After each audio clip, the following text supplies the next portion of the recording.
Assalamualaikum warahmatullahi wabarakatuh. Salam sejahtera bagi kita semua. Jumpa kembali kita dalam mata kuliah Sejarah Indonesia Masa Pergerakan dan tema atau materi mengenai Budi Utomo. Nah, awal kelahiran dari Budi Utomo sendiri digagas oleh Dr. Wahidin Sudirohusodo dengan yang pertama kali untuk dapat menghimpun dana tahun 1906 sampai atau 1907 ya, untuk melakukan propaganda keliling Jawa untuk meluaskan pengajaran. Ini direspon oleh Sutomo yang pada waktu itu adalah seorang mahasiswa Stovia. Dia mendirikan Budi Utomo di Jakarta tanggal 20 Mei tahun 1908. Pada tanggal 5 Oktober 1908, Budi Utomo ini mengadakan kongres yang pertama ya di Yogyakarta dengan merumuskan tujuan sebagai berikut, yaitu kemajuan yang selaras, harmonis untuk negeri dan bangsa, majukan pengajaran, pertanian, peternakan, dan dagang, teknik dan industri, kebudayaan yang meliputi kesenian dan ilmu.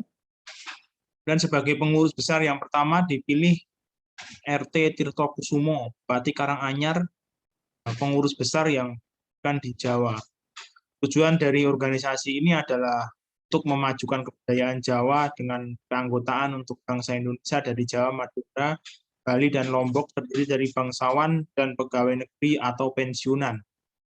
Pada akhir 1908, Budi Utomo telah mempunyai 40 cabang dengan anggota kurang lebih sekitar 10.000 anggota, dan angka 10.000 ini sebenarnya tidak begitu besar ya, karena nanti kita kalau berbicara dengan angka ya SI tentu saja yang lebih besar daripada Budi Utomo. Kemudian orientasi dari organisasi ini adalah dalam rapat umumnya tanggal 5 sampai 6 Agustus 1915, Budi Utomo mengeluarkan mosi tentang perlunya milisi untuk bangsa Indonesia, akan tetapi hal itu diperlukan undang-undang dan ditetapkan oleh parlemen. KBU duduk dalam Komite Indi Webar. Komite ini dibentuk pada 23 Juli 1916 dalam menghadapi Perang Dunia yang kedua, dan ikut menggagas terbentuknya Volksraad, kemudian mengutus perwakilannya untuk duduk di sana. Lalu ada perubahan haluan yang dilakukan oleh Budi Utomo ya, dan awalnya itu Budi Utomo berhaluan moderat dan kooperatif terhadap pemerintahan kolonial Belanda. Dengan duduk di Volksraad, maka BU menjadi memasuki lapangan politik pada tahun 1918 dan bergabung dengan SI Sulinde dan ISDV dalam Badan Radikal Konsentrasi. Rapat Umum BU tanggal 26 sampai 28 September 1919 ini memperbolehkan cabang-cabang untuk membuka ranting dan mendekati rakyat sehingga jumlah cabang menjadi 40 cabang dengan jumlah anggota sekitar 20.000. Berarti ini naik 2 kali lipat. Karena tak kunjung tegas menetapkan cita-cita Indonesia merdeka, maka Dr. Cipto keluar dari BU dan mendirikan Indese Partij. Kemudian dalam Kongres bulan April 1931 yang diadakan oleh BU di Jakarta itu merubah anggaran dasarnya dengan membuka bagi semua golongan bangsa Indonesia. Oleh sebab itu ini ejaannya dirubah ya menjadi Budi Utama, bukan lagi Tomo, karena kalau cara mengenai Tomo tentu ya lebih bersifat Jawa sentris. Kemudian dalam konferensi bulan Desember yang diadakan di Solo tahun 1932 ini diubah tujuan Budi Utomo secara radikal, yaitu berusaha untuk mencapai Indonesia merdeka. Kemudian BU sendiri adalah perpaduan antara tradisi, kultur, dan edukasi Barat. BU merupakan kesadaran lokal yang diformulasikan dalam wadah organisasi modern, organisasi dengan pemimpin, ideologi yang jelas, dan anggota. Kemudian berdirinya BU ini disambut dengan pro dan kontra di kalangan priai, sehingga BU sendiri nanti pecah menjadi dua ya, antara golongan muda dan golongan tua, mana golongan muda nanti akan menempuh jalur politik dalam menghadapi pemerintah kolonial Belanda, sedangkan golongan tua ini tetap dengan cara lama, yaitu sosiokultural. Artinya dia akan mendekati dan ya, tentu saja tidak secara frontal seperti golongan muda itu.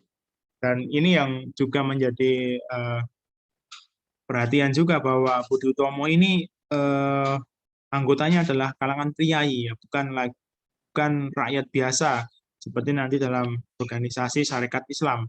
Nah, karena adanya kalangan priai ini sehingga terbatas saja untuk para priai saja. Lalu golongan muda akhirnya mendirikan Sarekat Islam atau SI, Indische Partij, ya. 1918 dibentuk Dewan Rakyat Volksraad, wakil BU cukup banyak yang masuk, dan karena pemerintah tidak banyak menaruh curiga pada BU, karena sifatnya ini sangat moderat, ya. Pada dekade yang ketiga, abad 20, terjadi perpisahan kelompok moderat dan radikal dalam BU. Dan pengaruh BU semakin berkurang, dan 1935 bergabung dengan organisasi lain, dan menjadi sebuah partai Indonesia Raya atau Parindra. Dan lahirnya BU juga merupakan fase pertama dari nasionalisme Indonesia, karena menunjuk pada etnonasionalisme dan proses penyadaran diri terhadap identitas bangsa Jawa atau dalam hal ini Indonesia. Jadi kalau kita lihat dari terbentuknya nasionalisme, memang Budi Utomo ini masih dalam tahap yang identitas bangsa Jawa, ya, karena namanya saja juga Budi Utomo, makanya diganti Budi Utama, ya. Sehingga yang masuk pun juga bukan bukan semua rakyat atau semua penduduk Jawa, karena hanya terbatas oleh bangsawan Jawa saja, ya, priai. Makanya kalau dilihat di daftar keanggotaan BU Utomo itu rata-rata memiliki gelar kebangsawanan seperti misalkan Raden Mas atau KRT dan sebagainya. Jadi BU Utomo ini masih belum begitu besar dibandingkan nanti Sarekat Islam begitu. Baik, itu dari saya untuk pembahasan di Utomo. Nanti dilanjutkan dengan melanjutkan pelajaran di e-learning. Silahkan untuk mengakses dan belajar sesuai dengan perintah yang ada di tersebut. Terima kasih, saya akhiri. Wassalamualaikum warahmatullahi wabarakatuh. Salam sejahtera bagi kita semua.